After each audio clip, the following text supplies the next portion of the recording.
오늘도 우리 다음교회 함께 하신 여러분들을 환영하고 사랑하고 축복합니다. 우리 옆 사람에게 인사하겠습니다. 반갑습니다. 환영합니다. 인사하겠습니다. 반갑습니다. 환영합니다. 사랑합니다. 오늘은 특별히 또 이렇게 아주 귀한 손님들이 오셔가지고 너무 반갑습니다. 저는 이렇게 아기가 이렇게 이쁜 줄은 정말 상상을 못했습니다. 정말 이렇게 제가 늙어가는 것 같은 느낌이 더 드는데, 참, 이 생명의 소중함이란 얼마나 귀한 것인지요. 여러분, 참, 우리 생명을 소중히 여기고 많이 낳도록 합시다. 오늘 말씀 제목은 아브라함이 나기 전부터 내가 있느니라, 아브라함이 나기 전부터 내가 있느니라는 제목으로 말씀을 전하겠습니다. 예수님은 유대인들에게 너희가 내 말에 거하면 참 내 제자가 되고 진리를 알게 돼서 진리가 너희를 자유롭게 하리라 라고 말씀하셨습니다. 그게 무슨 뜻이었다고 했죠? 하나님 말씀 안에 거해서 예수님과 지속적으로 교제를 하는 사람들이 참 제자인 것이고, 또 그런 사람들은 또 진리를 알게 돼서 그 진리로 인해서 그 사람이 자유롭게 된다, 이런 뜻이라고 말씀을 드렸습니다.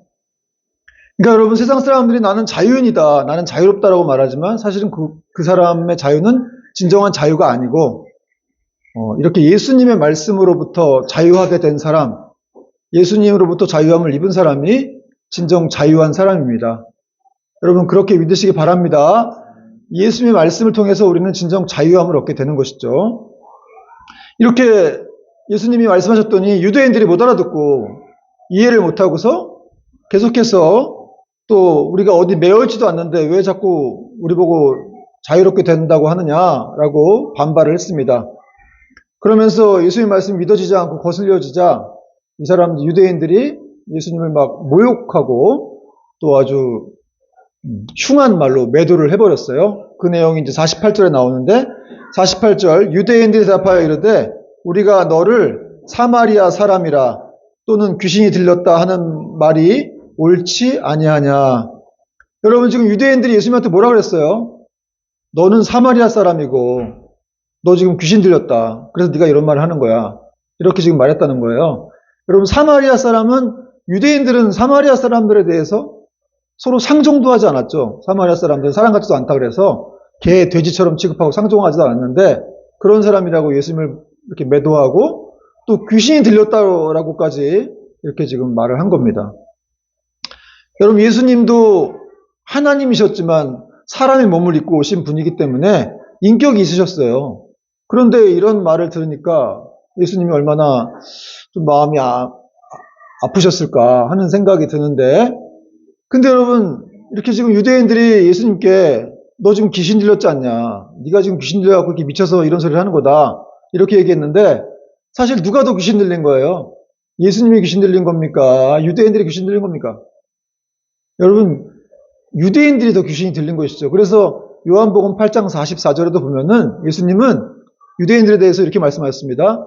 너희 아비 마귀에게서 너희가 났기 때문에 너희는 진리가 그 속에 없다, 그래서 거짓은 말을 하고 거짓을 행한다라고 말씀을 하셨어요. 그러니까 한마디로 너희들이 진짜 귀신 들렸다, 이런 말인 건데, 이 유대인들은 자기들이 귀신 들리지 않고 예수님 보고 귀신 들렸다고 막 매도를 한 것이죠. 여러분, 오늘날 이런 우리가 지금 신앙생활을 하고 있지만 사실 오늘날도 마치 세상 사람들이 우리한테 우리가 무슨 마치 귀신이라도 들리냐, 뭐에 홀려가지고 예수 믿고 갑자기 이상해지면 뭐라 그럽니까? 좀 곱게 믿어도 좀 곱게 믿어라. 그렇게 믿는다고 뭐 밥이 나오냐 떡이 나오냐, 네가 광신자냐, 왜 광신자처럼 이렇게 믿냐, 뭐 이런 식으로 세상이 우리를 매도하기도 하죠. 또 도대체 어떻게 뭐 어디에 홀린 거야? 저는 직접 그런 말을 들은 적도 있는데요. 여러분, 누가 홀린 거예요? 누가 어디 지금 세상이 여러분 잘못된 겁니까? 우리가 잘못된 겁니까? 세상이 귀신 들린 거예요? 우리가 귀신 들린 거예요? 여러분, 세상이 진정 중요한 가치라도 알긴 합니까? 또 뭐 가장 우선되는 그런 우선순위를 알기라도 해서 뭔가를 제시하기라도 하나요? 그들은 그렇지 않다는 것이죠. 그러나 우리는 알고 있습니다.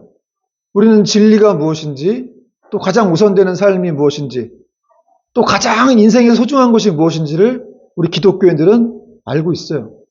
뭐 모르는 사람도 있겠지만 대부분 성경 말씀에 써 있기 때문에 알고 있습니다. 그래서 사실은 세상으로부터 우리는 그런 말을 들 사람들은 아니죠.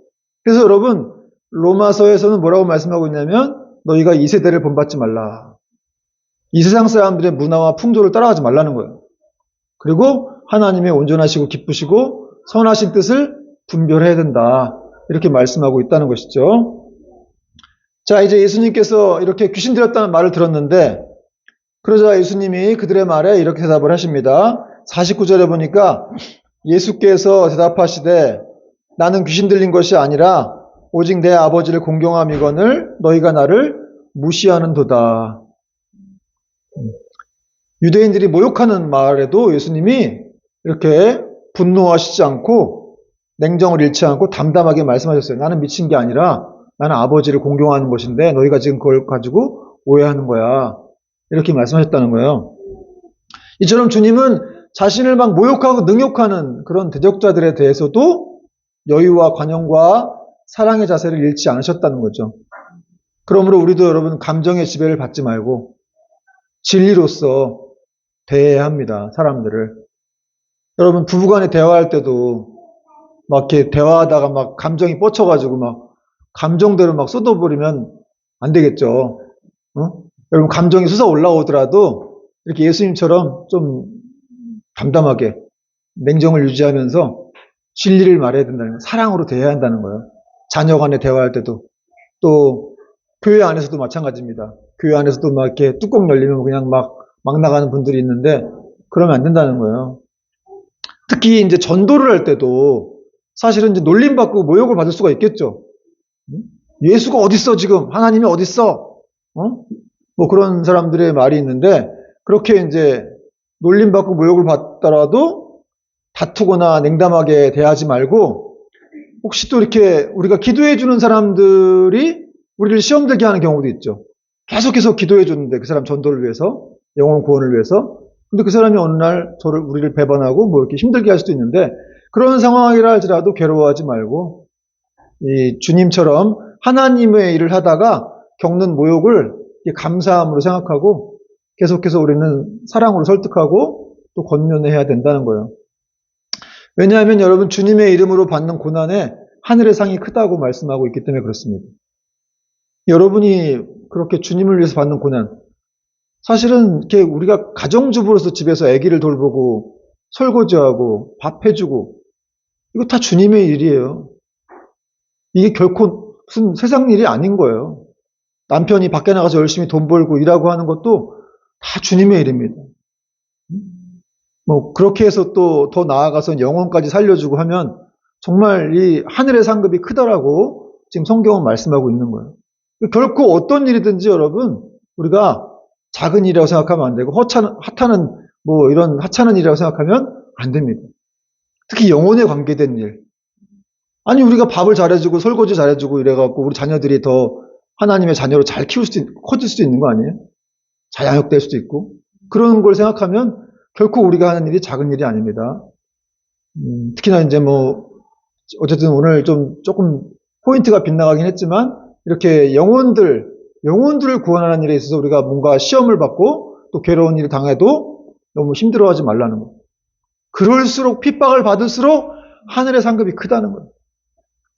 제가 어떤 전도를 많이 하는 집사님의 일화를 읽었는데 이 집사님이 한 청년에게 전도를 했는데 예수 믿고 구원 받으세요 그랬더니 그 청년이 갑자기 뭐 왜 구원을 받냐고 10원을 받지 차라리 왜 구원을 받냐 10원을 주지 말해서 비아냥거리더래요. 그래서 갑자기 막 계속 전도를 했더니 갑자기 이제 구두발로 이 집사님 허벅지를 차가지고 집사님 허벅지가 막 시퍼렇게 멍이 든 거예요. 너무너무 아파가지고 막 그냥 그 자리에 주저앉을 뻔했는데 그냥 꾹 참고 그냥 전도를 하다가 그 사람이 그냥 가버리더래요, 청년이. 근데 그 청년이 가면서 자기가 준 전도지를 땅에 버리지 않고 주머니에 넣는 걸 보고 하나님께 감사 기도를 했다는 거예요. 하나님, 저 친구가, 저 젊은 청년이 그래도 전도지를 버리지 않고 주머니에 넣게 해줘서 감사합니다. 그리고 집에 왔대요. 그리고 남편한테 얘기할까 했더니 남편이 조금 엄한 분이었나 봐요. 그래서 남편한테 얘기하면 혼날까봐 말도 못하고 그냥 혼자서 이렇게 약간 눈물을 흘리면서 기도를 했는데 그분의 이제 간증 내용인데 그분이 그런 하나님의 그런 위로하심이 있었다 그래요. 그런 음성을 들으셨다고 하는데 네가 나 때문에 많이 고생하는구나. 그런 주님의 음성을 들었다고요. 여러분 신비적인 일이지만 정말 주님을 위한 고난을 당하다 보면 이런 역사들이 있다는 거예요. 뭐 진짜 많이 뭐 평생 한 번 있을까 말까 얘기긴 하지만 그렇게 주님을 위해서 고난 당하고 하다 보면 이런 일이 있습니다. 어쨌든 근데 놀라운 건 그 청년이 일주일 후에 연락이 왔대요. 나 예수 믿겠다고. 그래서 너무 놀랐고 왜 그러냐 했더니 일주일 동안 잠 한숨 못 잤다는 거예요. 지옥이 보여가지고. 지옥이 보여서 잠 한숨 못 자고 내가 예수 안 믿으면 안 되겠다고 싶어가지고 예수님 믿겠다고 했다는 거죠. 아, 정말 그분이, 이 집사님, 이 청년이 나중에 이제 자기 가족들까지 다 전도하고 신학을 했다고 해요. 이분 집사님이 1,400명을 전도했는데, 이분의 어떤 맨날 늘 생각하는 건 크리스찬으로서 믿지 않은 사람들에게 복음을 전하지 않는 건 영적인 살인이다. 이런 생각을 하면서 늘 살았다고 합니다. 이런 분들에게 여러분 얼마나 큰 상급이 있겠어요. 그쵸? 어쨌든 오늘 말씀에 이렇게 좀 맞춰서 이런 예화를 준비했는데 정말 이렇게 하나님을 위한 고난이 결코 헛되지 않는다는 거. 여러분 기억하시기 바랍니다. 꼭 전도가 아니더라도 우리가 하나님을 위한 어떤 일을 한다면 그것이 결코 헛되지 않습니다. 오늘 또 주님은 유대인들의 모욕적인 말을 들으시고 하나님의 판단에 맡기시고 그러시면서 오히려 유대인들에게 중요한 기독교 진리를 또 말씀해 주셨어요. 50절과 51절 말씀 보니까 50절 보세요. 나는 내 영광을 구하지 아니하나 구하고 판단하시는 이가 계시니라. 왜 예수님이 자기 영광을 구하지 않으셨어요? 하나님의 영광을 구하는 분이시기 때문에 이렇게 모욕을 당해도 어떤 자기에 대해서는 별 신경 쓰지 않으셨다는 거예요. 보통 우리 사람은 자기 유익을 구하고 영광을 구할 때가 많은데 예수님은 그렇지 않으셨다는 거예요. 그러면서 그들에게 중요한 기독교 진리를 말씀해 주셨어요. 51절. 진실로 진실로 너에게 이르노니 사람이 내 말을 지키면 영원히 죽음을 보지 아니하리라. 할렐루야. 여러분 예수님은 자신을 능욕하는 자들에게 분노하시지 않고 기독교의 진리를 말씀해 주셨어요. 진실로 진실로 너희가 내 말을 지키면 영원히 죽음을 보지 아니하리라. 여러분 예수님 항상 중요한 말씀하실 때 진실로 진실로 그러셨죠. 이게 이제 아멘 아멘 이런 뜻이에요. 진실로 그렇다. 정말 그렇다. 이런 뜻입니다. 그러자 유대인들이 예수님의 이 말을 듣고 이해가 안 되고 믿어지지 않으니까 무슨 말 했어요? 52절 53절에 보니까 너 진짜 이렇게 말하는 거 보니까 진짜 귀신 들렸구나. 네가 뭔데 우리가 가장 존경하는 아브라함도 죽었고 선지자도 다 죽었는데 왜 네 말을 지키면 안 죽는다고 하는 거냐, 영원히 산다고 하는 거냐라고 하면서 또 막 대들었습니다. 유대인들이. 그 내용이 이제 52절부터 53절에 나와 있어요. 여러분 유대인들이 왜 이렇게 못 알아듣고 자꾸 대들고 예수님을 막 죽이려고 한 겁니까? 예수님 말씀을 듣고. 그 이유는 유대인들은 그냥 항상 육적으로만 생각하는 거예요. 눈에 보이는 대로. 영적으로 이해하려고 하지 않고 육적으로만 이해하고 해석하려고 했기 때문에 그렇다. 예수님 말을. 예수님 말씀은 영의 말씀인데 그걸 그냥 자신의 육신적인 생각으로만. 도대체 하나님이 어디 있어? 말도 안 되는 소리 하지 마. 이 세상에 무슨 끝이 있어? 네, 여러분. 그런데 말입니다. 근데 사실 우리도 여러분 우리가 예수 믿기 전에 그렇게 생각하지 않았었나요? 저는 그랬어요. 제가 예수 믿기 전에. 아니 하나님이 어디 있어? 사람이 죽으면 다 끝나는 그 후에 끝나는 거지. 아무것도 없는 거지. 하나님이 어디 있고 천국이 어디 있고 지옥이 어디 있어?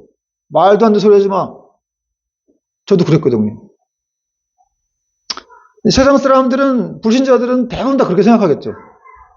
사람이 죽으면 그 후로 끝나는 거지. 그 후에 뭐가 있어? 뭐가 있을래나? 어쨌든 있든 없든 난 상관없어.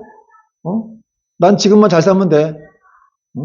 신이 있다고 하는 건 다 마음 약한 애들이 하는 소리야. 그렇게 말도 하죠. 그런데 여러분 정말 그렇습니까? 여러분 사람이 죽으면 다 끝나는 거예요? 그 후에는 아무것도 없습니까? 성경은 분명히 말씀합니다. 히브리서 9장 27절 한 번 죽는 것은 사람에게 정하신 것이요 그 후에는 심판이 있으리니. 사람이 한 번 죽는 건 정하신 일인데 그 후에 아무것도 없는 게 아니라 심판이 있다는 거예요. 무서운 심판이 있는데 그래서 예수님을 믿지 않는 사람들은 심판에 거하게 되는 거고 누구나 다 심판대 위에 올라가요. 우리 믿는 사람들도. 그러나 우리는 예수님의 말씀을 듣고 지키는 자들은 그 심판대 위에서 패스, 정죄받지 않고 영생을 얻는 그런 사람들이 된다는 거예요. 여러분 예수님께서는 누가복음 16장에서도 또 부자와 나사로의 비유를 통해서 천국과 지옥이 진짜 실제한다는 것을 알려주셨죠. 그래서 부자가 날마다 호화로이 연락하던 좋은 옷을 입고 날마다 파티하던 사람이었는데 죽어서 지옥에 들어가고 또 나사로라고 하는 개들이 와서 그 상처를 핥을 정도로 비참한 인생을 살던 나사로는 죽어서 천사들에게 받들려서 천국으로 들어갔다고 하는 얘기를 해주셨습니다. 그래서 아브라함이 지옥에 들어가서 너무 뜨거우니까 막 그 나사로에게 물 한 방울만 갖다가 달라고 이렇게 아브라함에게 부탁하지만 또 아브라함은 여기서 글로 갈 수가 없다. 이렇게 말하는 내용을 예수님 말씀하셨죠. 그러므로 하나님께 부유한 자가 돼야 된다. 어리석은 부자가 되지 말라. 이런 식의 예수님 말씀하셨습니다. 그러므로 여러분 중요한 건 뭐냐면 예수님이 하신 이런 말씀들을 우리가 잘 기억해야 한다는 거예요. 잘 새겨야 합니다.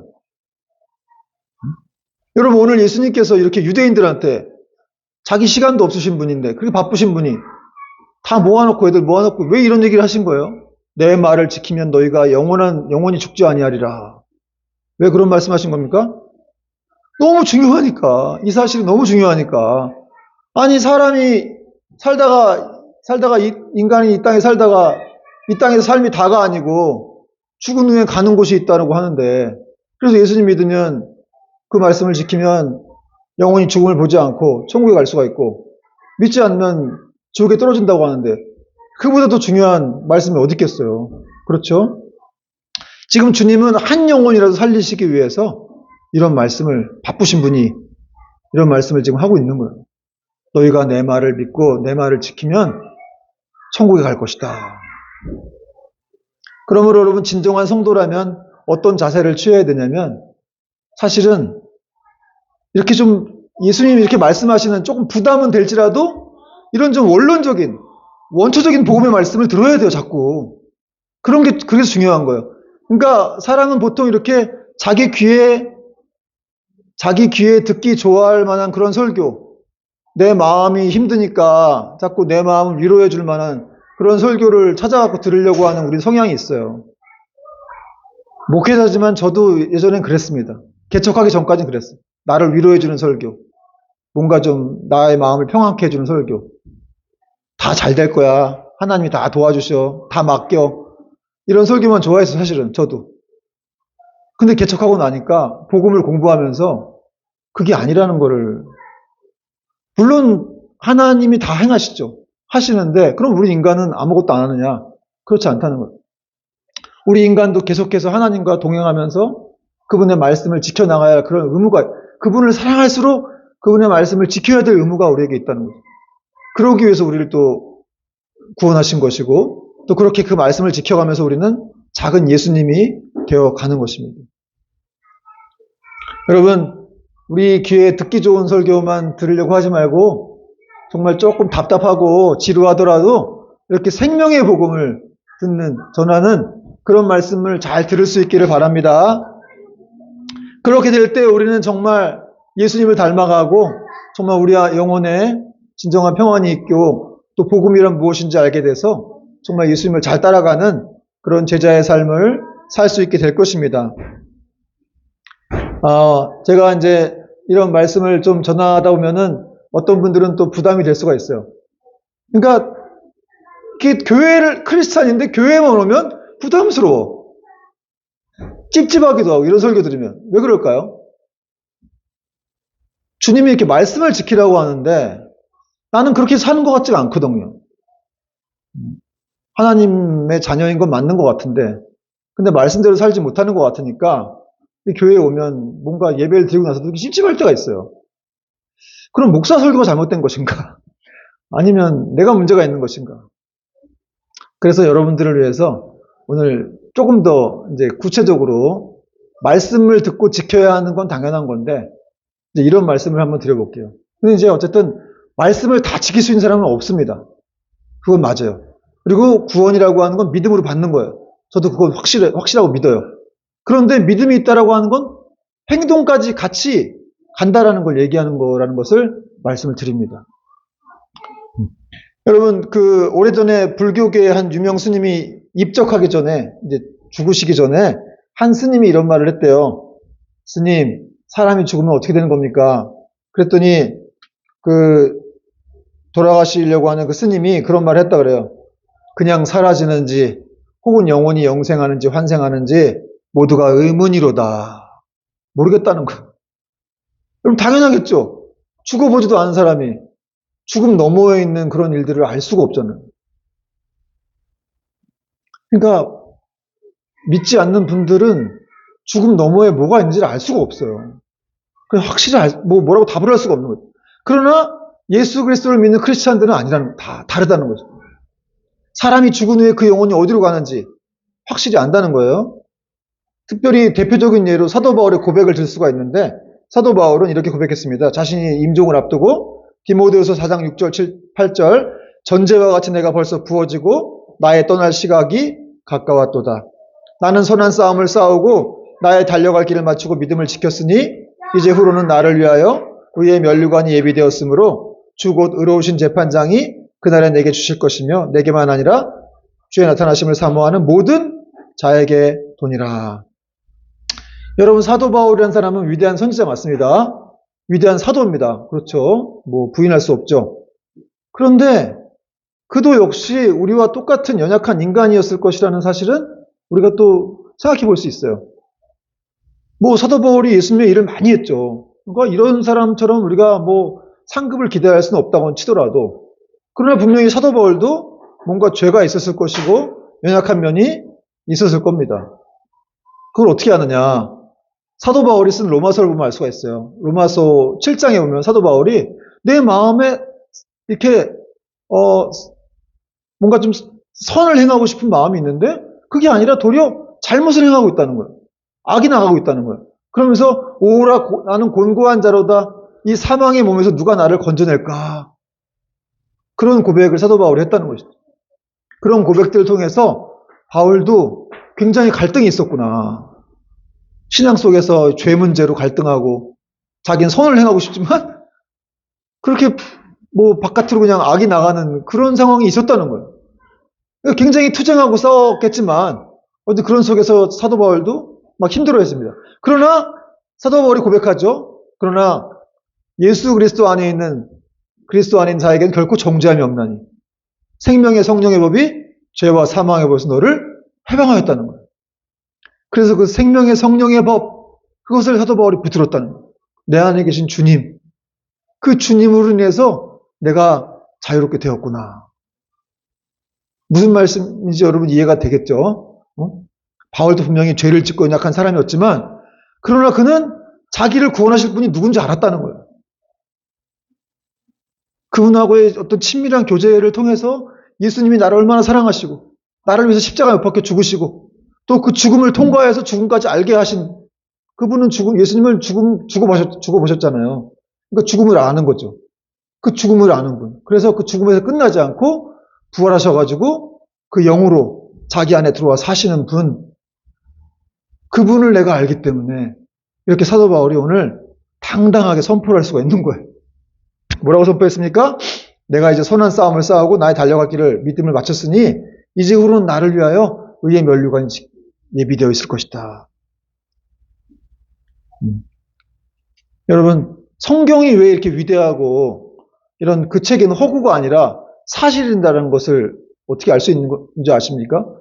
이렇게 성경에 수많은 위인들이 나오는데 그들의 온갖 그 허물들을 성경이 다 빠짐없이 기록하고 있어요.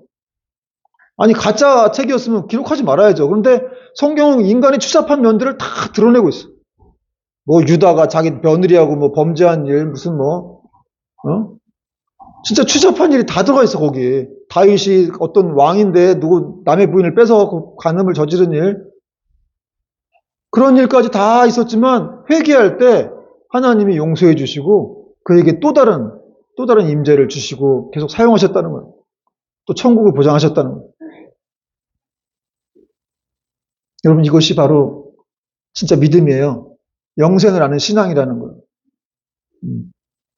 여러분, 우리는 말씀을 듣고 믿음을 지켜야 되는데, 뭐 그러지 못할 때도 있죠. 그런데 지키려고 노력해야 됩니다. 그러나 그러지 못할 때라도 사실은 너무 괴로워할 건 없어요. 계속해서 우리는 성령님의 능력에 의해서 우리가 계속 또 발전되어 갈 수 있기 때문에 그렇습니다. 어쨌든 뭐 마지막 순간까지, 죽는 순간까지 정말 죄 문제가 다 해결되고 죽는 인간이 누가 있겠는가, 그런 생각을 해볼 때, 그렇게 따지면 행위 구원자들이 말하는 이 행위로는 구원을 받을 수가 없는 거예요. 어떻게까지 해야 구원을 받을 수가 있는 건가. 그런데 주님은, 오늘 말씀은 이렇게 믿음이라고 하는 것들이 결국 그렇게 구원에까지 이르게 한다라는 것을 말씀하고 있다는 것이죠. 사랑하는 여러분, 영생을 아는 신앙을 가질 수 있게 되길 바랍니다. 중요한 건 어쨌든 우리가 이렇게 죽고 난 다음에 가는 곳이 있다라고 하는 것. 그러나 예수 믿지 않은 사람들에게는 이러한 일이 결코 허용되지 않는다는 거예요. 그러나 우리는 그럼에도 불구하고 죽음이라고 하는, 사람들이 다 두려워하는 그 관문이라고 하는 것이 우리 크리스찬들에게는 새로운 세계로 열리는 새로운 관문이 된다는 거예요. 여러분, 어떤 신학자들은 죽음이라고 하는 것에 대해서 이렇게 옷 하나 벗는 정도다, 옷 갈아입는 정도라고 얘기를 했어요. 여러분, 그렇게 우리가 죽음이라는 것에 대해 두려울 필요가 없다는 것이죠. 누구나 죽지만, 그러나 우리 죽음 이후에 우리는 또 영원한 세계로 들어가서 주님과 함께 영원히 살게 되기 때문에 그렇습니다. 자, 이제 오늘 주님께서 또 이제 유대인들은 너는 도대체 누구냐라고 이제 그렇게 유대인들의 물음에 대해서 주님이 이렇게 말씀하셨습니다. 54절부터 55절 보니까 예수께서 대답하시되 내가 내게 영광을 돌리면 내 영광이 아무것도 아니거니와 내게 영광을 돌리시는 이는 내 아버지시니 곧 너희가 너희 하나님이라 칭하는 그이시라. 너희는 그를 알지 못하되 나는 아노니 만일 내가 알지 못한다 하면 나도 너희와 같이 거짓말쟁이가 되리라. 나는 그를 알고 또 그의 말씀을 지키노라. 오늘 예수님이 유대인들에게 뭐라고 말씀하셨습니까? 내가 하나님인 이유를 말씀하셨어요. 나는 그분을, 성부 하나님을 잘 안다는 거예요. 아논이라는 말은 이 지식적으로 아는 게 아니라 경험적으로 알고 있다는 뜻이거든요. 마치 부부가 서로를 경험적으로 잘 알고 있듯이. 그래서 부부간의 일은 껴들지 말라고 그랬죠. 부부끼리만 아는 게 있어요. 아무도 몰라, 세상 사람들은. 그래서 그 부부끼리만 경험적으로 아는 일이 있기 때문에 그렇게 알듯이 예수님은 하나님을 잘 알고 있다는 거예요. 그리고 또 한 가지 중요한 말씀하셨는데 나는 그분을 알 뿐만 아니라 그분의 말씀을 지킨다. 여러분, 이게 되게 놀라운 말씀이에요. 여러분, 이 땅에 누가 예수님 말씀을, 하나님 말씀 다 지켜요. 그런데 예수님은 자기가 하나님 말씀을 다 지켰다는 거예요. 이것이 바로 그분이 하나님이시라는 증거라는 거예요. 특히 저 같은 사람들은 더 괴로워요. 내가 지키지도 못한 말씀을 설교를 할 때는 너도 지키지 못하는데 이런 말씀을 설교할 수 있는 거냐? 하나님, 저 이렇게 설교해도 되나요? 이런 막 괴로움이 저한테 생겨서 저는 더 괴로운데 예수님은 이렇게 하나님 말씀을 자신이 다 지키셨다는 거예요. 그러니까 이 놀라운 말씀이고 그분이 바로 하나님이시라는 증거입니다. 그렇다면 예수님은 왜 이렇게 하나님 말씀을 다 지켰는가? 이분도 인간으로 오신 분이잖아요. 하나님이시지만 인간이셨어요. 그 사실은 예수님이 하나님을 너무 사랑하셨기 때문입니다. 여러분, 사랑하면 다 지킵니다. 여러분, 자기 아내를 사랑하면 다 지킵니다. 자기 남편 사랑하면 다 지켜요. 안 지킬 것 같죠? 자기 목숨도 내놓을 수 있는 게 사랑인 거예요. 또 예수님은 이제 유대인들이 가장 크다고 여기는 아브라함에 대해서 설명해 주세요. 56절 보니까 같이 한번 읽겠습니다. 시작. 너희 조상 아브라함은 나의 때 볼 것을 즐거워하다가 보고 기뻐하였느니라. 이게 무슨 말씀일까? 좀 아리까리하기도 하고, 너희 조상 아브라함은 나의 때 볼 것을 즐거워하다가 보고 기뻐하였느니라. 이 말씀에 대한 해석이 좀 많은데요. 이제 저는 이렇게 해석을 합니다. 이 말씀은 지금 아브라함이 죽어서 하늘에 있어요. 근데 하늘에 있는데 아브라함이 이렇게 예수님이 성육신하셔가지고 메시아로서 이 땅에 내려갔잖아요. 그걸 보고 지금 하늘에서 기뻐했다 이런 말이에요. 그러니까 그거 사실을 알고 있는 거죠, 예수님은. 하늘에서 아브라함이 기뻐한 걸. 그러니까 이 사실도 예수님이 하나님이시라는 것을 보여주는 거예요. 아브라함이 기뻐하고 있다, 하늘에서. 메시아로서. 자기가 그렇게 고대했던 메시아가 이 땅에 내려오셔가지고 구원의 역사를 이루는 것들을 아브라함이 기뻐했다는 거예요, 보고서. 천국에 올라가도 이 땅이 보일 수 있는지 잘은 모르겠는데 어쨌든 이런 말씀들을 통해서 천국에 가도 이 땅을 볼 수 있나 보다 하는 생각이 듭니다. 그랬더니 유대인들이 화가 나서 또 못 알아듣고, 아니 네가 나이가 50도 안 되는데 네가 아브라함을 봤다고? 말이 되는 소리야? 이런 말을 했습니다. 유대인들이 이르되 네가 아직 50세도 못 되었는데 아브라함을 봤느냐? 그랬더니 예수님께서 아주 놀라운 말씀을 하셨죠. 58절 예수께서 이르시되 진실로 진실로 너희에게 이르노니 아브라함이 나기 전부터 내가 있느니라 하시니 그들이 돌을 들어 치려 하거늘 예수께서 숨어 성전에서 나가시니라. 네가 50세도 안 됐는데 아브라함을 봤다고? 하는 그런 유대인들의 질문에 예수님은 아브라함이 나기 전부터 나는 스스로 있는 하나님이셨다 라고 이렇게 유대인들에게 말씀해 주셨습니다. 그러자 이제 유대인들이 예수님을 돌로 치려고 했죠. 여러분, 아브라함은 예수님이 나시기도 전, 예수님이 오시기도 전 2000년 전 사람인데 지금 아브라함 전부터 예수님이 있었다고 계셨다고 하니까 유대인들이 화가 난 거예요. 그러니까 예수님께서 아브라함이 태어나기도 전부터 있었다고 하는 말씀은 무슨 말씀이냐? 아브라함 태어나기 잠깐 이전에 있던 분이 아니라 이 아브라함이 태어나기도 전, 아주 영원 전부터, 세상을 창조하기도 전부터 예수님은 계셨던, 말씀으로 계셨던, 그래서 하나님과 함께 하셨던 그런 분이라고 지금 말씀하고 있는 것입니다. 그렇게 예수님이 창세전부터 계셨던 하나님, 말씀이셨던 하나님이셨다는 것을 어디 말씀이 증거하고 있을까요? 요한복음 1장 1절 말씀이 그런 예수님에 대해서 증거를 하고 있죠. 태초에 말씀이 계시니라. 이 말씀이 하나님과 함께 계셨으니 이 말씀은 곧 하나님이시니라. 여기 말씀이 바로 예수님이에요. 태초부터 말씀이 계셨다는 거예요. 그 말씀이 예수님이에요. 하나님과 함께 계셨다는 거예요. 그러니까 내가 아브라함이 나기 전부터 있다고 하는 말은 나는 아주 오래전부터 너희들이 이 세상이 생성되기 전부터 나는 그때 하나님으로 말씀으로 있었던 그런 사람이다. 그런 분이다. 라고 말씀하고 있는 것입니다. 여러분, 유대인들이 예수님 모욕하고 그토록 분노해가지고 예수님을 죽이려고 했던 그 이유가 뭐예요? 바로 예수님께서 이렇게 태초부터 계셨던 하나님, 삼위일체 하나님, 제2위 성자 하나님이시라는 사실을 이 사람들이 못 믿은 거죠. 못 알아본 거죠. 그래서 이렇게 죽이려고 하고 모독을 한 거예요. 이 중요한 사실을 믿지 못했기 때문에 그들은 주님께서 아브라함이 태어나기 전부터 있었다는 사실과 계셨다는 사실과 아브라함 역시 성자 예수님을 만나서 기뻐했다는 그런 예수님의 말씀을 믿을 수가 없었던 것입니다. 그러나 유대인들은 믿지 않지만 저와 여러분은 믿어야 될 줄 믿습니다. 여러분, 우리 예수님은 제가 요한복음을 이제 어디 직장인 가서 이제 설교도 하는데 그 신우회 예배 드릴 때 그분들이 그러더라고요. 예수님이 하나님이시라는 것을 자기가 이제 알았다는 거예요. 그런 얘기를 하시더라고요. 그런 분들이 꽤 많습니다. 예수님은 그냥 사람으로 이 땅에 오셔가지고 그냥 이렇게 성경에서 이렇게 돌아다니면서 치유하시고 죽은 자를 살려주시고 하는 그런 초인적인 능력을 가진 분 정도로만 생각하고 있었는데 예수님이 태초부터 계셨던 하나님이라는 사실을 자기가 잘 인지하고 있지 못했다고 하는 얘기를 저에게 해주었습니다. 여러분, 그렇습니다. 예수님은 태초부터 계셨던 분이고 그때부터 하나님과 성부 하나님과 함께 세상을 창조하시고 지금도 그 삼위일체 하나님이 세상을 주관하시고 여러분은 저를 만드셨고 세상을 만드셨고 이 세상을 계속해서 주관하고 섭리해 가시는 그런 분이라는 사실입니다. 그리고 그 하나님은 중요한 건 이제 우리 안에 계십니다. 그 하나님이 태초부터 영원전부터 아브라함이 태어나기 전부터 오래전부터 계셨던 부분이 이제 우리 안에 계셔서 사시는 거예요. 그분의 영으로서.